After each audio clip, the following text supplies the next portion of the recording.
गोपिका जीवनस्मरणं गोविन्दा गोविन्दा। सद्गुरुनाथ महाराज की जय।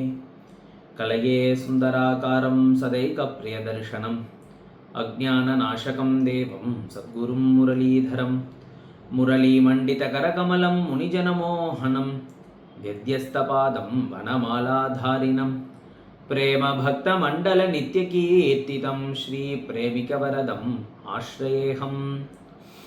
कृष्णाय वासुदेवाय देवकीनन्दनाय च नन्दगोपकुमाराय गोविन्दाय नमो नमः।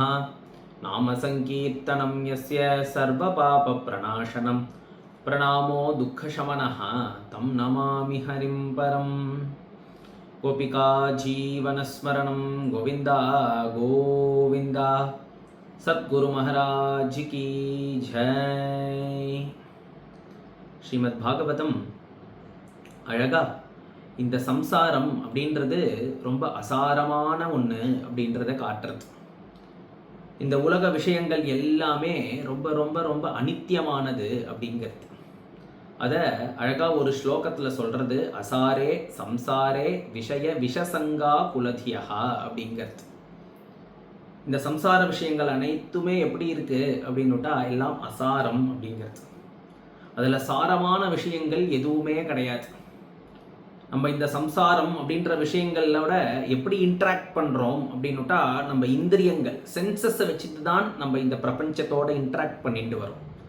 கண்ணுனால் பார்க்குறோம், காதுனால கேட்கிறோம், மூக்குனால முகர்றோம், நாக்குனால ருசிக்கிறோம், நம்மளுடைய கையினால் தொடரும். 5 ஞானேந்திரியங்கள் அப்படின்னு சொல்லி இதை வச்சுண்டு அப்படிதான் நம்ம இந்த உலகத்தோட கம்யூனிகேட் பண்ணிட்டு வரோம். நமக்கு இந்த உலகத்தோட இன்ட்ராக்ட் பண்ணுறதுக்கு ஒரு ஓப்பனிங்கே இந்த சென்சஸ் தான், இந்த இந்திரியங்கள் தான். இந்த உலக விஷயங்கள் எப்படி இருக்குது அப்படின்னு சொல்கிறதே அசாரமாக இருக்குது அப்படிங்கிறது. நம்ம பார்க்கக்கூடிய அனைத்து விஷயங்களும் அசாரம், நம்ம கேட்கக்கூடிய அனைத்து விஷயங்களும் அசாரம், நம்ம சுவைக்கக்கூடிய அனைத்து விஷயங்களும் அசாரம், நம்ம முகரக்கூடிய அனைத்து விஷயங்களும், அதாவது உலக விஷயங்கள் எல்லாமுமே அசாரம் அப்படின்றத சொல்லிட்டு வருது. நம்ம தொடக்கூடிய விஷயங்கள் எல்லாமே அசாரமானது, ஸ்பர்சிக்கக்கூடிய விஷயங்கள் எல்லாமே அசாரமானது. இப்படி உலக விஷயங்கள் எல்லாமுமே அசாரமாக இருக்க நம்ம மேலும் மேலும் மேலும் இந்த விஷயங்கள் ஒன்று ஒன்றா நமக்குள்ள இந்த இந்திரியங்கள்னால சேர்த்துட்டே வரோம். அப்படி சேர்த்துட்டே வர்றதுனால அதை பாகவதம் அழகா சொல்றது விஷய விஷசங்கா குலதியா. இந்த விஷய அப்படின்றதுல இந்த ஏவை எடுத்துட்டோம்னா எல்லாம் என்ன ஆயிடுதுன்னா விஷம் அப்படின்னு ஆயிடுறதுதான். எல்லாம் நமக்கு பெரிய ஹானியையும் பெரிய ஆபத்தையும் கொடுக்கக்கூடியதா ஆயிடுறது. நம்ம என்னமோ ஒரு விஷயத்தை டேஸ்ட் பண்ணுறோம், அது ரொம்ப நல்லா இருக்கே பிடிச்சிருக்கே அப்படின்னு அதை மீண்டும் மீண்டும் சாப்பிட ஆரம்பிச்சிடுறோம். ஒரு விஷயத்தை பார்க்குறோம், அது நல்லா இருக்கே அப்படின்னு நினச்சிட்டு அதை மீண்டும் மீண்டும் பார்க்க ஆரம்பிக்கிறோம். அந்த மாதிரி 5 இந்திரியங்களை வச்சுட்டு 5 விதமான விஷயங்களை நம்ம இப்படி அனுபவிச்சுட்டு வர்றது என்ன ஆறுது அப்படின்னுட்டா, விஷயம் நமக்கு என்னமோ அது தற்காலிகமாக ஒரு சுகத்தை கொடுக்கறது, அது நமக்கு சந்தோஷத்தை கொடுக்கறது, அது பிடிச்சிருக்கே அப்படின்னு தோன்றது அப்படின்னு அதனுடைய ஒரு எஃபெக்ட் என்னவா ஆயிடுறது அப்படின்றத தெரிஞ்சிக்காம நம்ம அதில் ஈடுபட்டுட்டே இருக்கோம். அந்த விஷயம் நமக்கு ஒரு விஷமாக மாறிடுறது அப்படிங்கிறது பாகவதம். ஏன் அப்படின்னுட்டா, மேலும் மேலும் நம்ம 5 இந்திரியங்கள்னால இந்த விஷய சுகங்களை அனுபவிக்க அது விஷய வாசனைகளா நம்மளிடத்துல மேல மேல மேல மேல ஏறிண்டு வர அது நமக்கு மீண்டும் ஜென்மாக்களுக்கு காரணமா ஆயிடுறது அப்படிங்கிறத காட்டுறது. அதனால பாகவதம் சொல்றது அசாரே சம்சாரே விஷய விஷசங்கா குலதியா.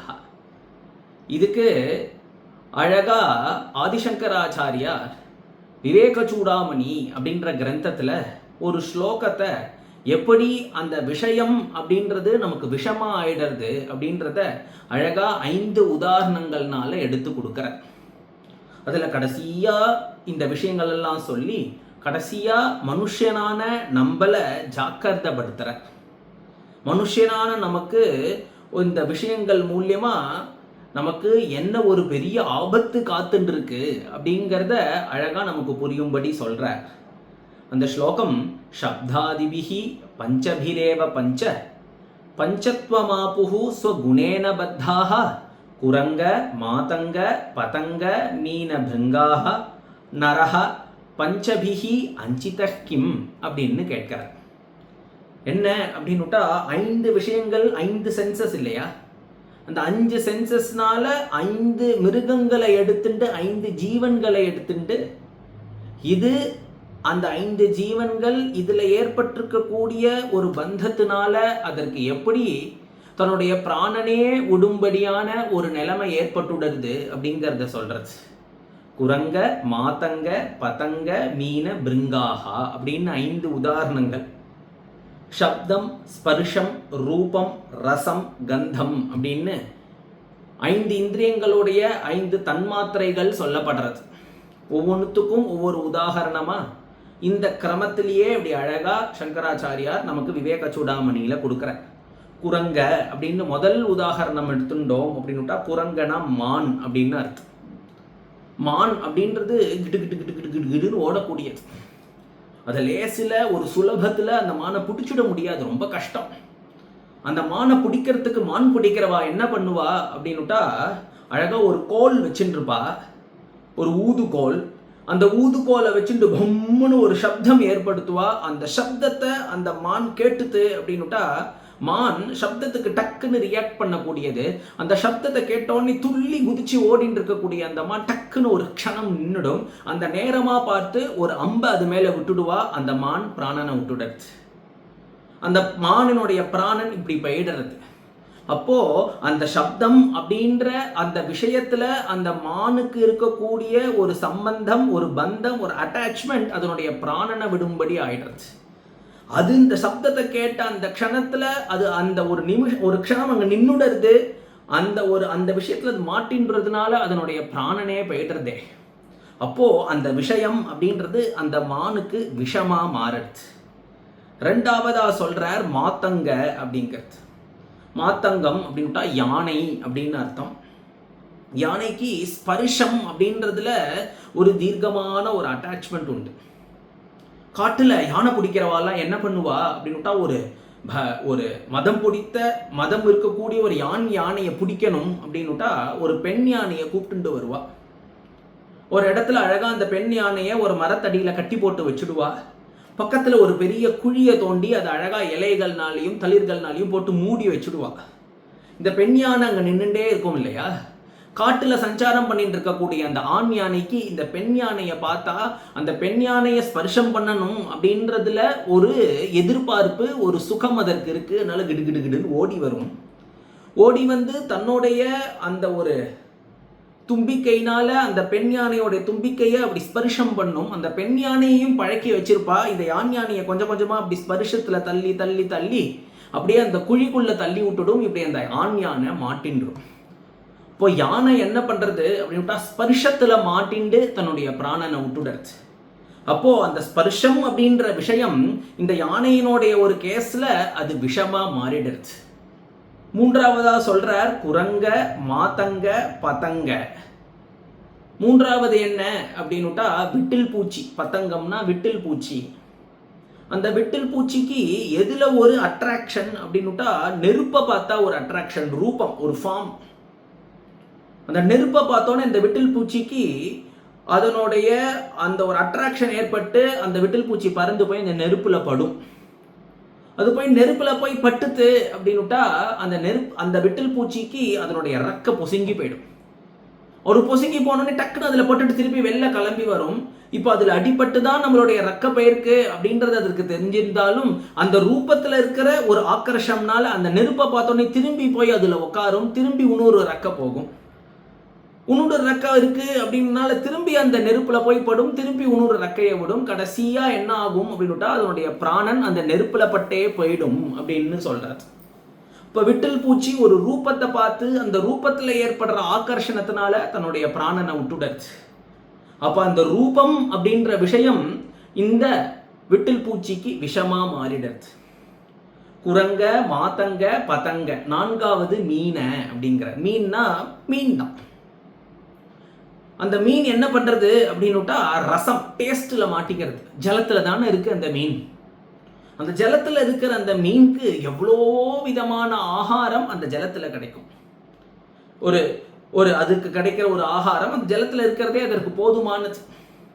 ஆனால் அதுக்கு அந்த டேஸ்ட், அந்த ரசத்தில் இருக்கிற ஒரு ஆக்கர்ஷணம் என்ன பண்ணுறது, அந்த மீன் பிடிக்கிறவா தூண்டில்ல ஒரு புழுவை கட்டி அந்த ஜலத்தில் உள்ள விட்டா அப்படின்னுட்டா அந்த ஜலத்தில் கிடைக்காத ஆகாரமாக அதற்கு இந்த புழுவில் இருக்கிற அந்த டேஸ்ட்டில் இருக்கிற ஆசையில் அந்த மீன் போய் அதை கவ்வித்து அப்படின்னுட்டா டக்குன்னு அந்த ஜலத்துலேருந்து வெளில இழுத்து விடுறா. அப்போது அந்த டேஸ்ட் பண்ணுறது அப்படின்ற ரசம் அப்படின்ற அந்த விஷயம் அந்த மீனுக்கு அது விஷமாக ஆயிடுறது இல்லையா? ஐந்தாவதா சொல்றார் பிருங்காஹா அப்படின்னு. பிருங்காஹா அப்படின்னுட்டா வண்டுன்னு அர்த்தம்.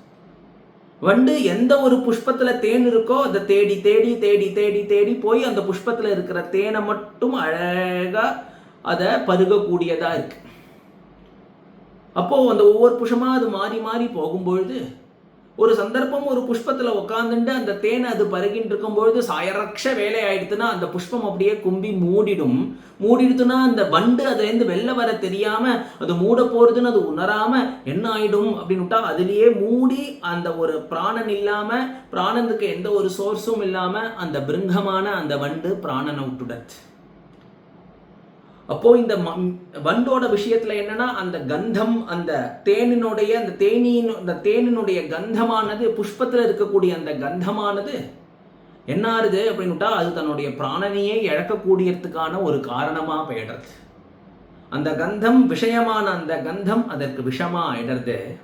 இப்ப அது அழகா அஞ்சையும் சமரைஸ் பண்ற என்ன அப்படின்னுட்டா குரங்க, மாதங்க, பதங்க, மீன, பிருங்காஹா. நினைச்சு பாருங்கோ என்ன அப்படின்னுட்டா ஒன்றுத்துலையும் மாட்டிக்கிறது. ஒன்று சப்தத்தில் மாட்டிண்டு பிராணனை விடுறது மான், ஒன்று ஸ்பர்ஷத்தில் மாட்டிண்டு பிராணனை விடுறது யானை, ரூபத்தில் மாட்டிண்டு பிராணனை விடுறது வெட்டில் பூச்சி, ரசம் டேஸ்டில் மாட்டிண்டு பிராணனை விடுறது மீன், கந்தம் ஸ்மெல்லில் மாட்டிண்டு பிராணனை விடுறது வண்டு. 5 ஜீவராசிகளுக்கும் 5 தனித்தனி இந்திரியங்கள்ல என்ன அப்படின்னுட்டா ஒரு விஷயத்துல மாட்டிட்டு தான் பிராணனை விடுறது. ஆதிசங்கரர் இங்க அழகா கேட்கிற, நம்மளை ஜாக்கிரதைப்படுத்தார. நரஹா பஞ்சபிகி அஞ்சிதஹ்யம். மனுஷியா உனக்கு 5 இந்திரியங்களுமே இருக்கேப்பா, 5 விஷய சுகங்களும் இருக்கேப்பா. 5 இந்திரியங்கள்னால இந்த 5 சப்த ஸ்பர்ஷ ரூப ரச கந்தம்ன்ற 5 விஷயத்திலையும் நீ ஈடுபட்டு இருக்கியே, மேலும் மேலும் ஈடுபட்டு இருக்கியே, மேலும் மேலும் வாசனைகளை சேர்த்துட்டு இருக்கியே, உனக்கு என்னப்பா கதி அப்படின்னு கேட்கிற. அதனால சப்தாதிபிஹி பஞ்சபிரேவ பஞ்சத்வமாபுஹு ஸ்வகுணேன பத்தாக குரங்க மாதங்க பதங்க மீன பிருங்காஹ நரஹ பஞ்சபிஹி அஞ்சிதஹ்கிம் அப்படின்னு அழகா கேட்டு நம்மளை ஜாக்கிரதைப்படுத்துறார். அதனால பாகவதம் இதை சொல்றது அசாரே சம்சாரே விஷய விஷசங்கா குலதியா. விஷய விஷசங்கம், இந்த விஷயம் அப்படின்ற விஷயத்துல நீங்க மாட்டி மாட்டி மாட்டி மாட்டி அது உனக்கு விஷமா போய் பிராணனையே போகும்படியான ஒரு காரணம் ஆயிடுறது. அதனால என்ன பண்ணு அப்படின்னுட்டா க்ஷணார்த்தம் க்ஷேமார்த்தம் பிபத சுககாதாம் துலசுதாம் அப்படிங்கிறது. அதனால இந்த உலக விஷயங்கள் எல்லாம் கொஞ்சம் தள்ளி வச்சுட்டு என்ன அப்படின்னுட்டா எங்கேயாவது பாகவத கதை நடக்கிறது அப்படின்னுட்டா அந்த இடத்துக்கு ஓடி போங்கோலேங்கிற. க்ஷணார்த்தம் இருக்கிற எல்லா நேரமும் கேட்டுன்று அப்படின்னு சொல்லலை. க்ஷண அர்த்தம், க்ஷணம்னா ஒரு செகண்ட், அதுலேயும் ஒரு பாதியாம். அர்த்த க்ஷணம் பகவத்குணத்தில் ஈடுபடக்கூடாதா அப்படின்னு கேட்கறது. அது என்னன்னா க்ஷேமார்த்தம். ஒன்ன விஷயத்துல மாட்டி விட்டு அது விஷமா மாற போறது கிடையாது. க்ஷேமார்த்தம் அப்படிங்கிறது உனக்கு க்ஷேமத்தை கொடுக்கக்கூடியதா இருக்கு. க்ஷணார்த்தம் க்ஷேமார்த்தம் பிபத, ஏன்னா அமிர்தத்தை காட்டிலும் உயர்ந்ததுன்னா அதுல சுதாம் அப்படிங்கிற. பிபத சுககாதா அதுல சுதாம். இந்த கிருஷ்ண கதை, அந்த சுகர் சொல்லக்கூடிய அந்த பாகவத கதை எப்படின்றதுன்னா அமிர்தத்தை காட்டிலும் உயர்ந்ததாம்.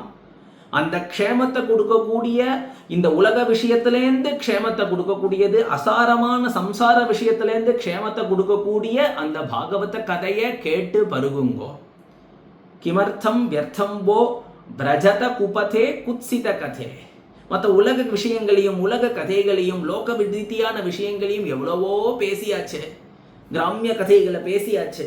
அதை பேசுறதுனால என்ன லாபம்? ரஜத குபதே குத்சித கதே, கீழ்மையான கதி தான் கிடைக்க போகிறது.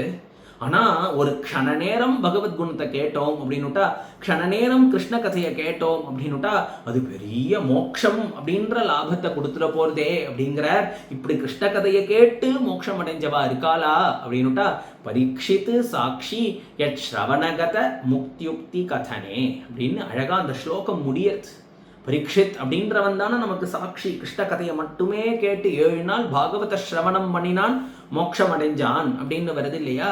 அதனால இந்த உலக விஷயங்கள்ல இருக்கக்கூடிய பற்ற குறைச்சிண்டு இந்திரியங்கள் எல்லாம் கொஞ்சம் அடக்கிண்டு வேண்டிய அளவுக்கு அதுல என்ன ஒரு அனுபவிக்கணுமோ நம்ம ஜீவிதத்துக்கு ஏத்த விஷயங்களை அனுபவிச்சுண்டு அதை ரொம்ப அதிகமா அனுபவிச்சிடாம நாம் என்ன பண்றது அப்படின்னுட்டா அழகா அதெல்லாம் கண்ட்ரோல் பண்ணிட்டு நம்ம பகவத்குணத்துல ஈடுபடுவோம் அப்படின்னு அழகா இந்த ஸ்லோகம் நமக்கு சொல்றது. கோபிகா ஜீவனஸ்மரணம் கோவிந்தா கோவிந்தா. சத்குரு மகாராஜ் கி ஜெய். ஹரே ராம ராம ராம ஹரே ஹரே, ஹரே கிருஷ்ண கிருஷ்ண கிருஷ்ண ஹரே ஹரே.